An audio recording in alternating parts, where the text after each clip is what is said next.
بسم اللہ الرحمن الرحیم۔ السلام علیکم۔ درختوں اور پتھروں کا نبی صلی اللہ علیہ وسلم کو سجدہ۔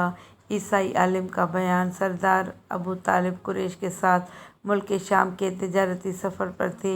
قافلہ بحیرہ راہب کے پاس سے گزرنے لگا تو وہ راہب جو کبھی انہیں توجہ نہ دیتا تھا، اس نے لپک کر رسول اللہ صلی اللہ علیہ وسلم کا ہاتھ پکڑ لیا اور کہنے لگا، یہ سارے جہانوں کے سردار اور رب العالمین کے رسول صلی اللہ علیہ وسلم ہیں، اور یہ رحمت للعالمین ہوں گے۔ قریشی بوڑھوں نے پوچھا، تم یہ کیسے کہہ سکتے ہو؟